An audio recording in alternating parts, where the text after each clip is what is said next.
Saudara, senang sekali saya Afla Nadia dapat menemani Anda kembali dalam Serambi Topik seperti biasa. Kita akan bahas mengenai isu-isu menarik dalam Harian Serambi Indonesia.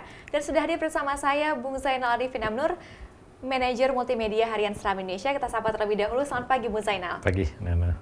Ya, Bung Zainal, setidaknya di tiga informasi penting yang bisa kita informasikan kepada pembaca setia Harian Serambi Indonesia. Yang pertama terkait dengan 10 paus yang terdampar di Kurung Raya, kemudian juga terkait dengan Agus Yudhoyono yang hebohkan mahasiswa Unsiah dan juga rombongan pengantin yang diserang lebah.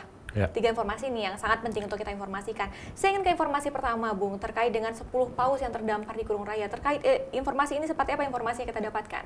Ya, ini memang fenomena langka ya. Walaupun memang kita sering paus, ada beberapa kali sih ya berita tentang paus. Yang terakhir itu ada di Elunaga, Ya. tapi itu kan cuma 1 yang terdampar ya. Kalau ini sampai 10 itu adalah sebuah kejadian yang sangat jarang terjadi. Meski di beberapa wilayah lain Indonesia juga ada yang berombongan, karena paus itu biasanya juga jalan berombongan. Dan ini hingga tadi malam itu yang sulitnya paus-paus ini nggak mau dia untuk ditarik ke laut. Beberapa kali ada 1 yang kemudian ditarik ke laut, kemudian dia balik lagi. Ini sampai tadi malam ada 4 yang sudah ditarik. Dia bertahan di tempat, kan dia udah hampir sudah ke tempat yang lebih dalam. Yang dianggap seharusnya dia ketika sudah sampai di situ, dia kan tidak nyentuh lagi ke pasir di dasar laut. Artinya dia sudah bisa berenang, tapi dia tetap tidak mau, masih bertahan di situ. Dan ini bisa terdampar kembali. Sempat kita tanyakan, minta pendapat dari Profesor Adlim, dekan dari Fakultas Kelautan Unsiah. Nah, ini apa fenomena ini ya tentang sudah ditariknya, kemudian tidak mau pergi, dia malah mau kembali ke sini, ke darat, tempatnya terdampar. Jadi beliau kemudian menganalisis ya, bahwa pertama itu yang terdampar adalah 2 berdasarkan informasi masyarakat di sana. 2 itu yang terluka, kemudian datang 8 lainnya yang mengikuti dua paus ini yang terluka. Nah, ini bisa jadi karena mereka berombongan, apakah dalam perjalanan migrasi misalnya ke Australia, kemudian ada yang terdampar, mereka semua ikut juga. Nah, kemudian kan terlihat ketika 1 berhasil diseret ke laut, kembali ke laut, ternyata dia balik lagi. Itu artinya dia nggak mau terpisah dengan rombongan. Oke, tapi berarti artinya harus semuanya ditarik sekalian, beriringan seperti itu. Tapi kan nggak mungkin ya, karena badannya juga cukup besar dan ukuran beratnya juga. Kalau salah-salah kalau ditarik itu kapal pun penariknya bisa tertarik juga dengan dia ya. Artinya memang berat, dan masyarakat ramai-ramai juga mendorongnya. Tapi ini memang bukan karena keluhan, karena mungkin ada terkait oleh jaring atau apa seperti itu. Memang karena paus-paus ini memang terdampar dengan sendirinya seperti itu, Bu? Terdampar sendirinya, artinya nggak ada dengan hubungan dengan nelayan. Cuma menurut analisis dari pakar ini dianggap apakah ini sensornya ini ya, navigasi dalam otak paus yang memimpin rombongan ini kemudian terganggu sehingga dia masuk ke perairan dangkal seperti itu. Jadi yang ingin ikut di belakang ikut, ternyata yang ini terganggu.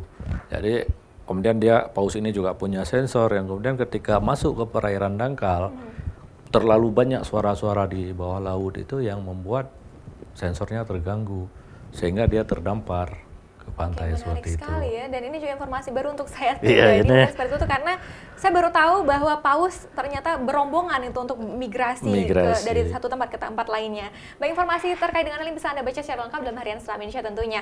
Informasi kedua, Bung, terkait dengan kedatangan Agus Yudhoyono kemarin ke Aceh. Seperti apa euforianya di Aceh, Bung? Ya, ini Mas Agus mulai roadshow di Aceh ini ada sekitar 3-4 hari akan berada di Aceh dan akan datang ke 3-4 kabupaten kota juga di Aceh ya.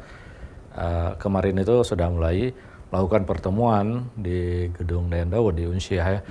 Dan ini tampak sekali bahwa magnet Mas Agus ini di kalangan mahasiswa ini cukup kuat ya, artinya di kalangan milenial. Jadi terlihat kemarin euforianya di sana, ada yang histeris juga ya. Nah ada sebagian yang bertanya-tanya kenapa nggak ikut ya Anissa Pohan, istrinya Mas Agus juga nggak ikut karena juga seleb ya.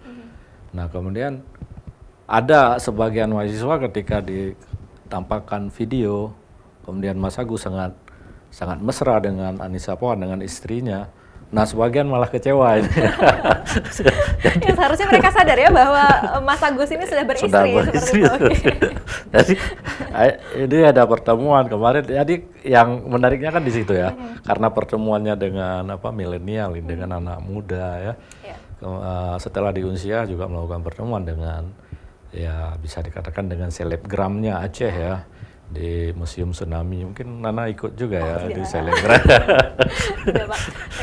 Jadi ya mereka juga terlihat ya sangat antusias menyambutnya Agus Yudhoyono ini. Nah ini banyak juga yang bertanya-tanya ya kenapa, ada apa ini kan?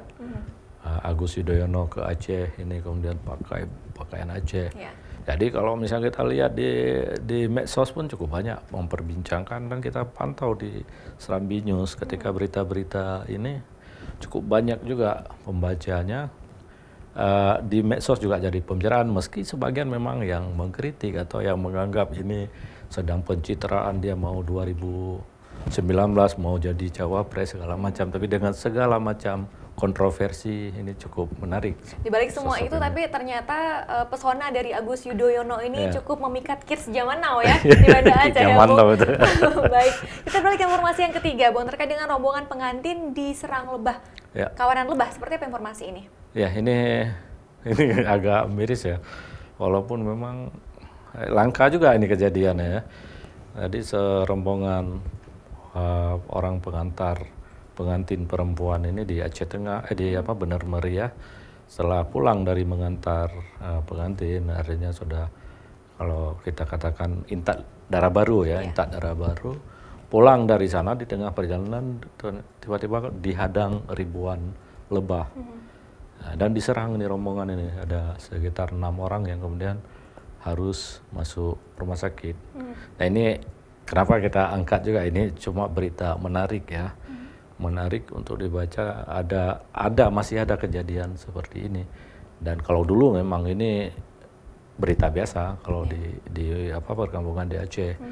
Ada yang diserang, ada yang kena sengatan lebah, ini adalah hal yang biasa. Tapi zaman now ya, zaman now ini kan sudah langka, dan ini kejadiannya kebetulan menyerang rombongan pengantin. Jadi ada 6 orang yang kemudian harus dirawat di rumah sakit.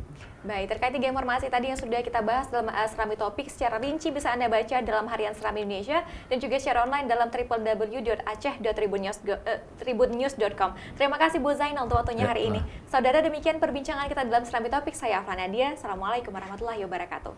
Waalaikumsalam warahmatullahi wabarakatuh.